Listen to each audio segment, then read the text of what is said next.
Des professeurs de Harvard tentent d'humilier une étudiante noire, mais ils ne se doutent pas qu'elle est un génie des mathématiques. Le silence dans la salle de cours la plus prestigieuse de Harvard était suffocant tandis que le regard froid du professeur Richardson balayait la pièce, s'arrêtant directement sur Eva.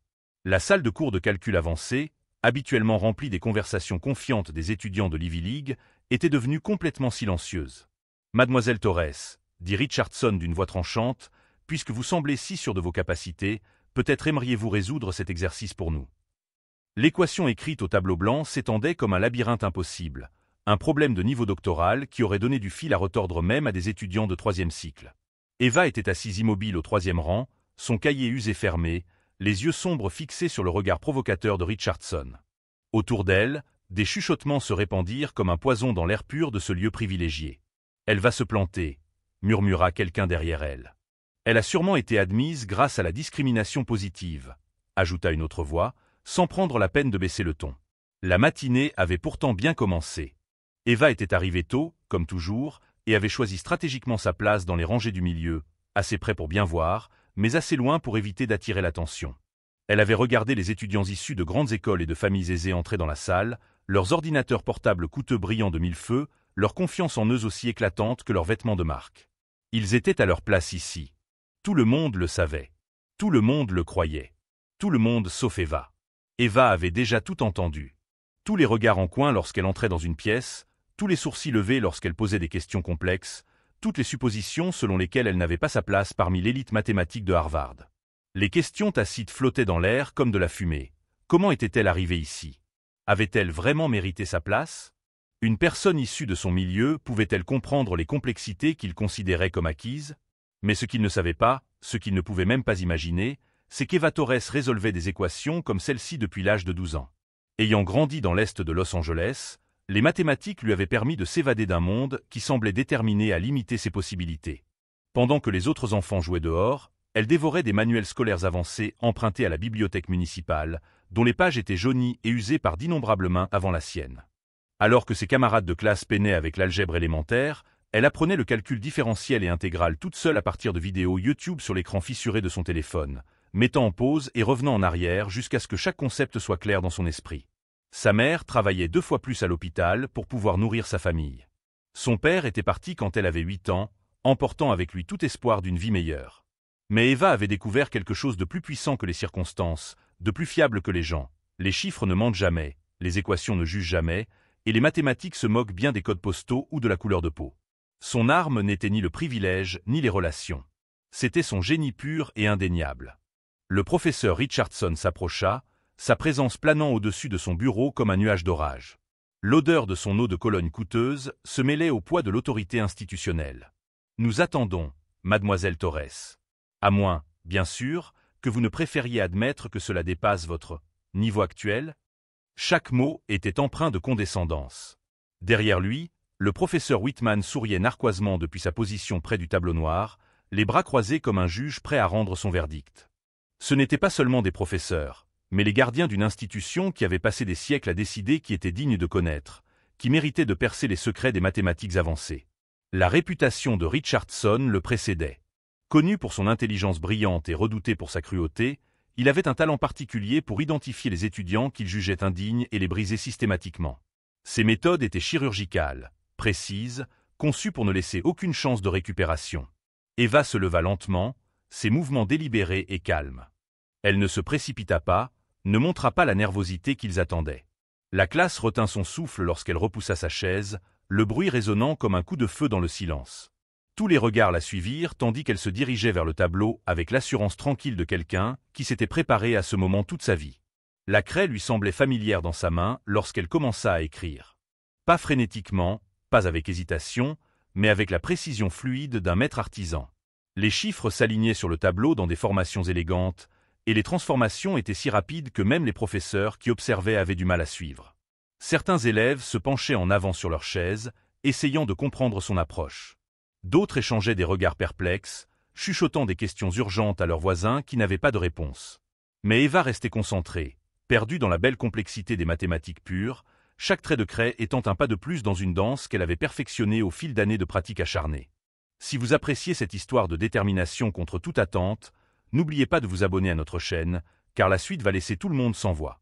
L'expression suffisante de Richardson commença à s'effriter lorsque la solution d'Eva prit forme sur le tableau, révélant une approche si innovante, si élégamment simple, qu'elle remettait en question tout ce qu'il pensait savoir sur les possibilités mathématiques. Le piège qu'il avait tendu était sur le point de se refermer sur lui d'une manière qu'il n'aurait jamais pu imaginer. Les symboles mathématiques tracés par Eva semblaient danser sur le tableau blanc avec une élégance indescriptible. Chaque transformation s'appuyait sur la précédente, créant une solution si simple que même les étudiants diplômés assis au fond de la salle se penchaient en avant pour essayer de comprendre le génie qui se révélait devant eux. Le professeur Richardson serra imperceptiblement les mâchoires. Il s'était attendu à de l'hésitation, de la confusion, peut-être même des larmes. Ce à quoi il ne s'attendait pas, c'était cela. Une exécution sans faille de concepts mathématiques avancés qu'il avait lui-même eu du mal à maîtriser à l'université. Le problème qu'il avait choisi était délibérément brutal, tiré d'une thèse de doctorat qu'il avait vue il y a des années. Les étudiants étaient censés s'effondrer sous sa complexité. Mais Eva ne s'effondrait pas. Elle s'épanouissait. « Impossible », murmura Richardson, mais suffisamment fort pour que les premiers rangs l'entendent. Son collègue, le professeur Whitman, s'approcha pour examiner le travail d'Eva, son expression passant de l'amusement à l'inquiétude. La réputation de Richardson à Harvard ne reposait pas seulement sur son génie mathématique, mais aussi sur sa capacité à maintenir l'ordre naturel des choses. Dans son monde, il y avait ceux qui avaient leur place et ceux qui n'y avaient pas. Les étudiants issus des bonnes familles, des bonnes écoles, des bons milieux étaient accueillis dans le cercle restreint de l'excellence académique. Les autres étaient systématiquement éliminés, leur confiance détruite par des humiliations soigneusement orchestrées. Eva Torres représentait tout ce qui menaçait la hiérarchie qu'il avait soigneusement construite. Derrière lui, des chuchotements se propageaient dans la salle de classe comme une traînée de poudre. Sarah Pemberton, fille d'un juge de la Cour suprême, échangeait des regards significatifs avec Bradley Ashford, dont le nom ornait la moitié des bâtiments du campus. Ils avaient grandi en considérant leur supériorité intellectuelle comme un droit acquis, et non comme le fruit de leurs efforts. Voir Eva résoudre un problème qui aurait donné du fil à retordre à des doctorants ébranlait leurs convictions les plus profondes. « Comment fait-elle ça » murmura Sarah, d'une voix teintée d'une véritable perplexité. « Un coup de chance » répondit Bradley, mais sa conviction vacilla alors qu'Eva continuait à écrire avec une précision imperturbable.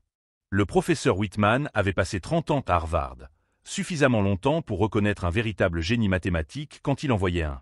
Mais l'admettre signifierait reconnaître quelque chose qu'il avait passé toute sa carrière à nier, que le génie pouvait émerger d'endroits où il n'avait jamais pris la peine de chercher. Les implications étaient trop menaçantes pour être envisagées.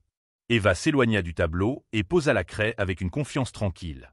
La solution se trouvait devant eux, élégante et irréfutable. Non seulement elle avait résolu le problème, mais elle l'avait fait en utilisant une approche qui simplifiait ce que Richardson avait voulu rendre incroyablement complexe. Le silence s'étira comme un fil tendu prêt à rompre. L'esprit de Richardson envisagea toutes les possibilités. Il pouvait prétendre que la solution était incorrecte, mais 3 décennies de formation mathématique lui disaient qu'elle était irréprochable. Il pouvait suggérer qu'elle avait déjà vu le problème, mais il l'avait spécialement conçu pour cette occasion. Il pouvait minimiser son exploit, mais la preuve de son génie était clairement écrite sur le tableau blanc, à la vue de tous. Il choisit plutôt une autre arme. « Approche intéressante », dit Richardson d'une voix empreinte de faux éloges. « Je me demande toutefois si vous comprenez vraiment le cadre théorique sous-jacent ou si vous vous contentez d'appliquer des techniques apprises par cœur. » L'insulte était subtile, mais dévastatrice. Il ne remettait pas en question sa réponse, mais son intelligence. L'insinuation flottait dans l'air comme de la fumée. Peut-être avait-elle mémorisé les solutions sans vraiment comprendre les mathématiques qui les sous-tendaient. Eva se tourna vers lui, le regard sombre et fixe. Elle avait déjà rencontré cette stratégie, tenter de minimiser une réussite en suggérant qu'elle était artificielle, imméritée ou superficielle. C'était une technique particulièrement appréciée de ceux qui ne pouvaient admettre qu'ils avaient tort. « Voulez-vous que je résolve le problème en utilisant une autre méthode » demanda Eva d'une voix calme, mais avec une pointe d'agressivité qui fit se redresser plusieurs étudiants. Le défi était clair. Richardson sentit l'énergie de la classe changer lorsque les élèves pressentirent la confrontation qui se préparait. Il ne s'agissait plus de mathématiques, mais de pouvoir, du droit de définir l'intelligence, de la capacité de la vieille garde à maintenir son emprise sur la validation académique. Whitman se pencha vers Richardson et lui murmura quelque chose à l'oreille, mais le professeur plus âgé lui fit signe de se taire. Il s'était mis lui-même dans une impasse, et Eva Torres, cette fille de l'Est de Los Angeles qui n'était pas censée être là, lui offrait une issue qui ne ferait qu'aggraver son humiliation. « Ce ne sera pas nécessaire », répondit Richardson, mais sa voix avait perdu son autorité. Cependant, une seule solution ne démontre guère la maîtrise du calcul avancé.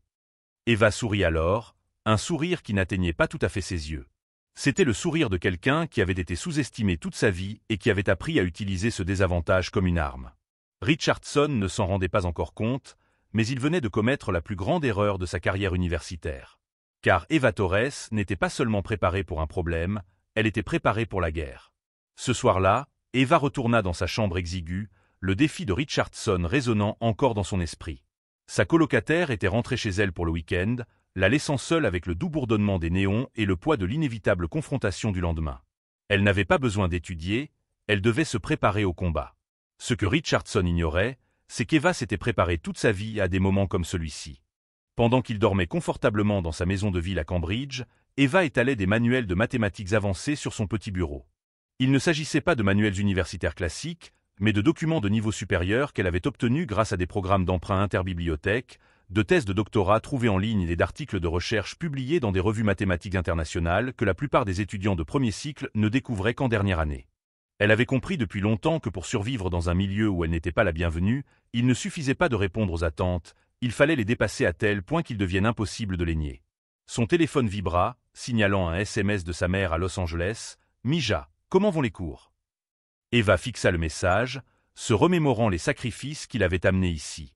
Les mains calleuses de sa mère, usées par des années de ménage à l'hôpital, les manuels d'occasion qu'elles avaient dénichés dans des vides-greniers, les nuits où le dîner se résumait à ce qu'elle pouvait s'offrir au magasin à $1.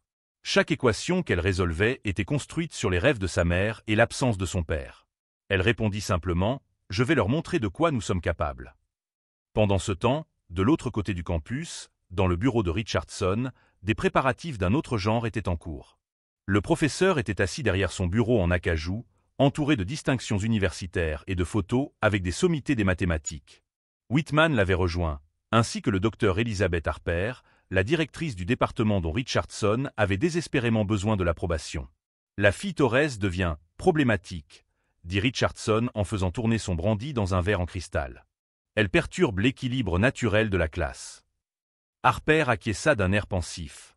Elle avait bâti sa carrière à une époque où les femmes en mathématiques étaient à peine tolérées, et elle n'avait aucune patience pour les étudiants qui ne supportaient pas la pression. « Que proposez-vous ? » « Le séminaire avancé de demain, » répondit Richardson avec un sourire froid. « Je lui présenterai quelque chose qui révélera une fois pour toutes ses limites. Un problème si complexe que même nos étudiants de 3e cycle ont du mal à le résoudre. » Whitman se pencha en avant, intrigué. De la série des théorèmes de Reynolds, quelque chose de bien plus difficile. Les yeux de Richardson brillaient d'anticipation. « Je travaille sur une preuve qui combine la dynamique non linéaire et la topologie avancée. C'est le genre de problème qui distingue les véritables mathématiciens des « imposteurs ». Ce qu'il ne savait pas, c'est qu'Eva avait passé l'été avant son entrée à Harvard à travailler sur exactement ce type de problème. Alors que les autres étudiants profitaient de vacances à la plage ou de stages prestigieux, elle avait correspondu avec le docteur Andreas Müller, un mathématicien allemand à la retraite dont les travaux révolutionnaires sur la dynamique topologique avaient jeté les bases de ce que Richardson prévoyait de présenter. L'arme secrète d'Eva n'était pas seulement son intelligence brute, c'était sa soif d'apprendre. La soif de quelqu'un qui savait que l'échec signifiait plus qu'une mauvaise note. Cela signifiait valider chaque doute, chaque hypothèse murmurée, chaque regard en coin qui suggérait qu'elle n'était pas à sa place. Elle travailla toute la nuit, non pas parce qu'elle en avait besoin, mais parce qu'elle voulait être absolument certaine. Ses solutions remplirent cahier après cahier, chaque approche plus élégante que la précédente. Elle résolut les problèmes de 3 manières différentes, puis trouva des raccourcis qui auraient fait s'arrêter d'admiration des mathématiciens professionnels. À l'aube, Eva s'était préparée à toutes les embuscades mathématiques que Richardson pourrait lui tendre. Le lendemain matin, l'air était vif et froid. Les feuilles d'automne tourbillonnaient dans la cour de Harvard comme des présages de changement. Les étudiants se dépêchaient d'aller en cours, emmitouflés dans des manteaux et des écharpes coûteux, leur souffle formant de petites bouffées de certitude privilégiée. Eva marchait différemment ce matin-là. Il y avait quelque chose dans sa démarche qui suggérait que la proie était devenue le chasseur. Dans la salle de séminaire avancé, Richardson avait aménagé l'espace comme une salle d'audience. Son bureau était à l'avant, les étudiants étaient assis en rangée comme un jury, et un immense tableau blanc servirait de scène à Eva, ou de lieu d'exécution. Aujourd'hui, annonça Richardson tandis que les étudiants s'installaient, nous allons explorer les applications avancées de la dynamique topologique. Un domaine qui requiert non seulement des capacités de calcul, mais aussi une véritable intuition mathématique. Son regard se posa sur Eva, au 3e rang, et son sourire s'aiguisa. « Mademoiselle Torres, puisque vous vous êtes si bien débrouillée hier, peut-être aimeriez-vous nous démontrer votre compréhension de concepts plus sophistiqués ?» La salle redevint silencieuse, mais cette fois, l'énergie était différente. La nouvelle de la confrontation de la veille s'était répandue. Les étudiants qui n'avaient jamais prêté attention à Eva la regardaient maintenant avec curiosité et impatience. Ils sentaient que le sang allait couler, mais ils ne savaient pas encore de qui. Eva se leva lentement, ses mouvements contrôlés et délibérés. En se dirigeant vers le tableau blanc, elle sentait le poids de toutes les suppositions, de tous les doutes, de toutes les limites que les autres avaient essayé de lui imposer. Mais au lieu de l'accabler, ce poids était devenu sa force. Richardson commença à écrire au tableau, d'un trait assuré et théâtral. L'équation qui apparut était monstrueuse, un réseau complexe de variables et de transformations qui semblait se moquer du concept même de solution. Même les étudiants diplômés assis au dernier rang s'agitèrent inconfortablement sur leur siège. Ceci, dit Richardson en reculant avec satisfaction, représente 6 mois de mes propres recherches. Je serais curieux de voir comment vous abordez quelque chose qui se trouve à la frontière même de la compréhension mathématique. Eva prit la craie, pour la première fois de la matinée, elle sourit. Richardson n'avait aucune idée qu'il venait de lui remettre les clés de sa propre destruction académique. La craie tremblait légèrement dans la main de Richardson alors qu'il finissait d'écrire l'équation, mais pas à cause de la nervosité, plutôt à cause de l'anticipation. C'était son chef-d'œuvre de cruauté mathématique, un problème qui lui avait pris des mois à construire. Il en avait présenté différentes variantes lors de conférences internationales, regardant des mathématiciens chevronnés se débattre pendant des heures sans trouver de solution élégante. Eva s'approcha du tableau blanc avec le calme d'un chirurgien s'approchant d'une table d'opération.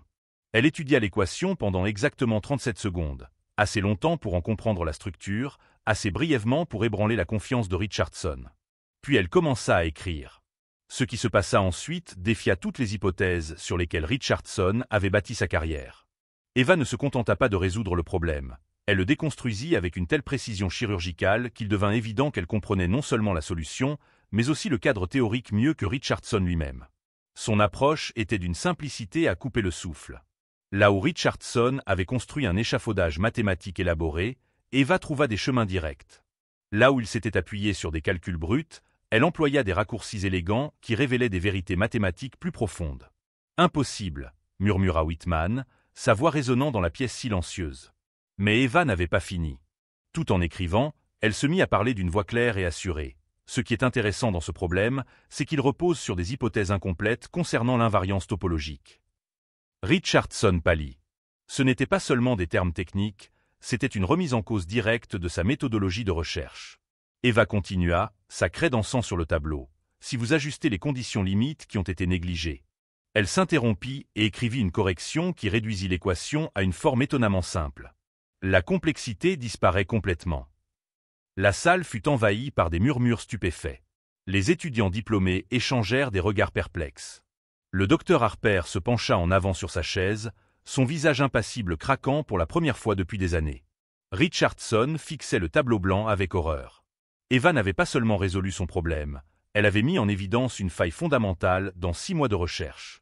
L'équation dont il était si fier, celle qu'il avait prévu de publier dans des revues prestigieuses, reposait sur une erreur mathématique si élémentaire que n'importe quel étudiant diplômé aurait dû la repérer. Mais le plus dur restait à venir. Eva posa la craie et se tourna vers la classe. En fait, ce type de problème a été résolu de manière plus élégante par le docteur Andreas Müller en 1987. Ses travaux sur la dynamique topologique fournissent un cadre beaucoup plus solide. Le monde de Richardson s'écroula. Les travaux de Müller étaient obscurs, enfouis dans des revues mathématiques allemandes que peu d'universitaires américains prenaient la peine de lire. Le fait qu'Eva les connaisse non seulement, mais qu'elle puisse les appliquer suggérait une connaissance mathématique qui surpassait celle de la plupart des membres du corps professoral. J'ai passé l'été dernier à correspondre avec le docteur Müller précisément sur ce type de problème, poursuivit Eva, d'une voix calme malgré le chaos qu'elle était en train de provoquer. Il travaille sur des applications qui pourraient révolutionner notre approche des systèmes non linéaires. Le silence dans la salle était assourdissant. Toutes les hypothèses sur Eva Torres, qu'elle avait de la chance, qu'elle n'était pas préparée, qu'elle n'était pas à sa place, s'écroulaient sur le tableau blanc. Le docteur Harper se leva lentement, les yeux fixés sur le travail d'Eva. « Mademoiselle Torres, êtes-vous en train de dire que l'approche du professeur Richardson contient une erreur fondamentale ?» La réponse d'Eva fut d'une précision chirurgicale. Je dis que si nous voulons enseigner les mathématiques avancées, nous devrions probablement nous assurer que nos exemples sont mathématiquement corrects. Ces mots frappèrent Richardson comme des coups physiques. En une seule phrase, Eva avait non seulement démontré sa supériorité, mais elle avait également remis en question sa compétence devant tout le département. L'étudiante qu'il avait tenté d'humilier était en train de disséquer ses recherches avec la précision clinique d'un maître mathématicien. Les mains de Richardson tremblaient tandis qu'il s'approchait du tableau blanc, cherchant désespérément une faille dans le raisonnement d'Eva. Mais il n'y en avait aucune. Sa solution était non seulement correcte, mais aussi plus élégante, plus perspicace et plus sophistiquée que tout ce qu'il aurait pu produire. C'est, balbutia Richardson. Il ne parvint pas à terminer sa phrase, car tous les mots qu'il choisissait ne faisaient qu'aggraver son humiliation. Eva le regardait lutter avec le même détachement qu'un scientifique observant une expérience ratée. « Professeur Richardson, souhaitez-vous que je vous explique plus clairement les fondements théoriques? Je comprends que cette approche puisse vous sembler inhabituelle. » Cette offre d'aide fut le coup de grâce. L'étudiante proposait désormais d'éduquer son professeur, et tout le monde dans la salle comprit les implications. Si vous aimez voir la justice se faire en temps réel, n'oubliez pas de vous abonner, car ce qui va suivre va redéfinir tout ce que ses professeurs pensaient savoir sur l'intelligence et la valeur. Sarah Pemberton, qui avait passé toute sa vie à croire que la réussite universitaire était son droit inaliénable, regardait Eva avec une admiration proche de la crainte. Bradley Ashford, dont les relations familiales lui avaient ouvert toutes les portes, réalisa soudain qu'il était en présence d'un génie qui ne pouvait être ni acheté, ni hérité, ni simulé. Mais la transformation la plus profonde se produisait chez Richardson lui-même. L'homme qui avait passé des décennies à déterminer qui avait sa place dans le monde universitaire était contraint d'envisager la possibilité qu'il était peut-être celui qui n'y avait pas sa place. Eva Torres n'avait pas seulement résolu un problème mathématique, elle avait résolu le problème d'être sous-estimée. Et l'équation du respect, qui penchait auparavant en faveur de Richardson, s'était définitivement inversée en sa faveur. La transformation dans la salle fut immédiate et totale. Le silence qui avait autrefois été une arme contre Eva devint désormais sa couronne. Tous les étudiants, tous les professeurs, tous les témoins du démantèlement mathématique de Richardson étaient assis, stupéfaits, conscients de ce qu'ils venaient de voir. Non seulement un problème résolu, mais toute une vision du monde qui s'effondrait. Le docteur Harper s'approcha du tableau blanc, son œil exercé scrutant le travail d'Eva avec l'intensité d'un expert en diamant. 30 ans passés dans le monde universitaire lui avaient appris à reconnaître le génie lorsqu'il se manifestait, même lorsqu'il venait des sources les plus inattendues. Ce qu'Eva avait écrit n'était pas seulement correct, c'était révolutionnaire. Mademoiselle Torres, dit Harper d'une voix empreinte d'un nouveau respect, cette approche pourrait révolutionner notre façon d'enseigner la topologie avancée. Ces mots restèrent suspendus dans l'air comme un verdict, et tout le monde comprit leur signification. Harper ne se contentait pas de louer le travail d'une étudiante, elle reconnaissait qu'Eva avait fait progresser le domaine lui-même. La jeune fille qu'ils avaient rejetée comme indigne venait d'apporter une contribution qui allait influencer l'enseignement des mathématiques pendant des décennies. Richardson resta figé, son monde universitaire s'écroulant autour de lui comme un château de cartes construit sur du sable. Les recherches qu'il avait prévu de présenter lors de la conférence internationale du mois prochain étaient désormais révélées comme fondamentalement erronées. L'article qu'il avait rédigé pour publication n'avait plus aucune valeur. Des années de travail réduites à néant par une étudiante de 19 ans qu'il avait tenté d'humilier. Mais le coup le plus dur n'était pas professionnel, il était existentiel. Richardson avait bâti son identité sur le fait d'être la personne la plus intelligente dans n'importe quelle pièce, l'autorité mathématique dont la parole était incontestable. Toute son identité reposait sur la conviction qu'il savait reconnaître le talent, qu'il savait qui avait sa place dans les salles sacrées de l'excellence mathématique. Il était désormais exposé comme quelqu'un qui avait commis des erreurs élémentaires qu'Eva avait repérées en quelques secondes, quelqu'un dont le jugement était si défaillant qu'il avait tenté de détruire le génie même qu'il aurait dû encourager. Sarah Pemberton murmura à son voisin, la voix empreinte d'une admiration sincère. Elle vient de détruire les recherches d'un professeur titulaire en 10 minutes. La phrase fit le tour de la salle, les étudiants échangeant des regards où se mêlaient choc et admiration. Ils étaient témoins d'un événement sans précédent, le renversement complet de la hiérarchie académique par la seule force intellectuelle. Les répercussions ont été immédiates, se propageant au-delà des murs de la salle de classe comme les ondes d'un tremblement de terre. Les étudiants ont sorti leur téléphone, envoyé des SMS à leurs amis, publié des messages sur les réseaux sociaux. En quelques heures, #HarvardMathGenius était en tête des tendances sur toutes les plateformes. Des vidéos de la solution d'Eva ont été publiées sur TikTok, enregistrant des millions de vues. Les forums mathématiques ont explosé de discussions sur son approche élégante, les mathématiciens professionnels s'émerveillant de sa méthodologie innovante. Les chaînes d'information locales se sont emparées de l'histoire. Une étudiante de Harvard révolutionne la théorie mathématique, a fait la une des journaux à Boston. Les médias nationaux ont suivi, avides d'une histoire alliant drame universitaire et importance sociale. Mais pour Eva, cette victoire avait une signification plus profonde que la célébrité virale ou l'attention des médias. Elle rassembla ses affaires lentement, délibérément, laissant ce moment s'imprimer dans la mémoire de tous. Ses mouvements étaient calmes, assurés, ceux d'une personne qui n'avait jamais douté du résultat, se demandant seulement combien de temps il faudrait aux autres pour voir la vérité qu'elle avait toujours connue. Alors qu'elle se dirigeait vers la porte, la voix de Richardson la retint. Elle était différente maintenant, dépourvue de condescendance, empreinte d'un respect réticent et de quelque chose qui ressemblait à de la honte. « Mademoiselle Torres. » Ces mots sortirent lentement, comme si chaque syllabe lui coûtait quelque chose de précieux. « Votre solution, elle est extraordinaire. » Eva se retourna, le visage impassible. Elle aurait pu se montrer gracieuse, accepter la branche d'olivier qui lui tendait. Elle aurait pu faire preuve de pitié envers un homme dont elle venait de détruire le monde. Au lieu de cela, elle porta le coup fatal avec une précision chirurgicale. « Professeur Richardson, le talent n'a pas besoin de votre permission pour exister. » Ces mots étaient plus qu'une réponse. Ils étaient une déclaration d'indépendance vis-à-vis de tous ceux qui avaient jamais tenté de limiter le potentiel humain sur la base de suppositions et de préjugés. Ils portaient le poids de tous les esprits brillants qui avaient été rejetés, de tous les génies à qui on avait dit qu'ils n'étaient pas à leur place, de tous les étudiants qui avaient été contraints de prouver leur valeur à des personnes incompétentes pour la juger. En quittant la salle de classe, Eva emportait avec elle bien plus qu'une victoire académique.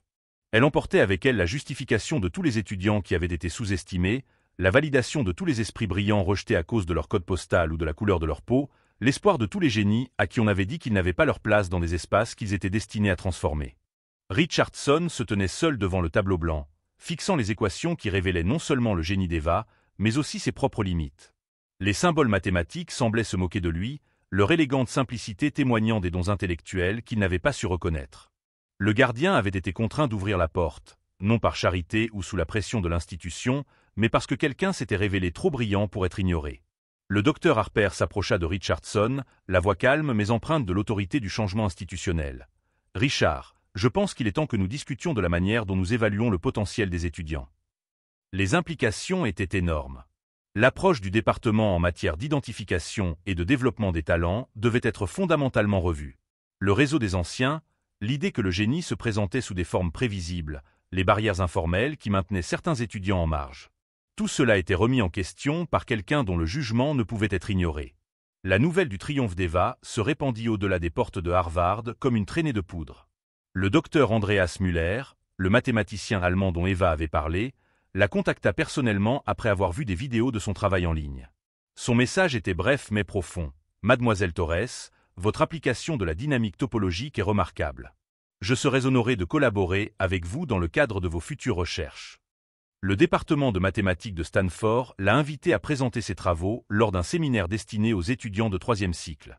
Le MIT lui a proposé un poste de chercheuse pour l'été suivant. Princeton s'est enquis de ses projets d'études supérieures. Les sociétés mathématiques internationales ont commencé à discuter de ses travaux dans leurs revues. Mais la réaction la plus significative est peut-être venue d'une source inattendue, un flot de messages d'étudiants de tout le pays. Des jeunes issus de communautés comme celle d'Eva, à qui l'on avait dit que les mathématiques avancées n'étaient pas pour eux. Sa victoire était devenue leur source d'inspiration, la preuve que le génie pouvait émerger de n'importe où et exiger d'être reconnu à sa juste valeur. Un adolescent de 15 ans de Détroit a écrit « En vous regardant résoudre ce problème, j'ai compris que moi aussi, je pouvais y arriver. » Un lycéen de la campagne de l'Alabama a envoyé ce message « Vous m'avez montré que je n'ai pas à m'excuser d'être intelligent. » Un étudiant de première génération originaire de Phoenix a commenté « Vous n'avez pas seulement résolu une équation, vous avez résolu le problème du sentiment de ne pas être à sa place. » 3 semaines plus tard, Richardson a annoncé sa retraite anticipée. Certains ont murmuré que c'était l'humiliation qui avait motivé sa décision, d'autres ont suggéré qu'il s'agissait d'une reconnaissance tardive de ses limites. La vérité était plus complexe. Eva Torres l'avait forcé à affronter la possibilité que toute sa carrière ait été bâtie sur des hypothèses erronées concernant l'intelligence, le mérite et l'appartenance. Son remplaçant serait le docteur Sarah Kim, une mathématicienne américano-coréenne dont le parcours vers Harvard avait été marqué par des défis similaires à ceux d'Eva. Ce changement de garde représentait plus qu'un simple changement de personnel. Il symbolisait l'évolution de l'institution. L'histoire d'Eva est devenue une légende au sein de Harvard, mais son impact s'est étendu bien au-delà de Cambridge. L'année suivante, les candidatures issues de communautés sous-représentées ont considérablement augmenté. Le département de mathématiques a mis en place de nouvelles politiques d'évaluation du potentiel des étudiants, s'éloignant des critères traditionnels pour adopter une approche plus holistique de l'évaluation de la pensée mathématique. D'autres professeurs de l'université ont commencé à remettre en question leurs propres préjugés sur les étudiants qui méritaient d'avoir leur chance, les voix qui devaient être entendues et les esprits qui méritaient d'être encouragés. La révolution qu'Eva avait déclenchée avec de la craie et des équations s'est propagée dans les amphithéâtres, les laboratoires de recherche et les réunions du corps enseignant. La jeune fille de l'Est de Los Angeles, qui n'était pas censée être là, avait non seulement prouvé qu'elle avait sa place, mais elle avait également changé la définition même de l'appartenance dans le milieu universitaire. Elle avait contraint une institution à se confronter à ses propres limites, à remettre en question ses préjugés et à élargir sa conception de l'origine du génie. Ce soir-là, alors qu'Eva traversait Harvard Yard, passant devant les bâtiments couverts de lierre qui lui avaient autrefois semblé être des forteresses conçues pour l'empêcher d'entrer, elle repensa au chemin qui l'avait menée jusqu'ici. La petite fille qui avait appris le calcul toute seule sur l'écran fissuré d'un téléphone était devenue une mathématicienne dont les travaux allaient influencer le domaine pendant des générations. Les mots de sa mère résonnaient dans son esprit. « Mija, nous sommes faits d'une matière indestructible. » Eva Torres venait de le prouver au monde entier, une équation après l'autre. La vérité avait fini par éclater au grand jour, comme toujours lorsque des esprits brillants refusent de se taire. Et au final, aucun préjugé, aucune barrière institutionnelle, aucune hypothèse sur qui mérite de réussir n'avait pu éteindre une lumière aussi brillante. Si cette histoire de triomphe sur l'adversité vous a inspiré, abonnez-vous à notre chaîne pour découvrir d'autres récits de brillants esprits qui brisent les barrières, car le monde a désespérément besoin d'entendre ces histoires de courage, d'intelligence et de la puissance imparable du potentiel humain lorsqu'il refuse d'accepter les limites imposées par les autres.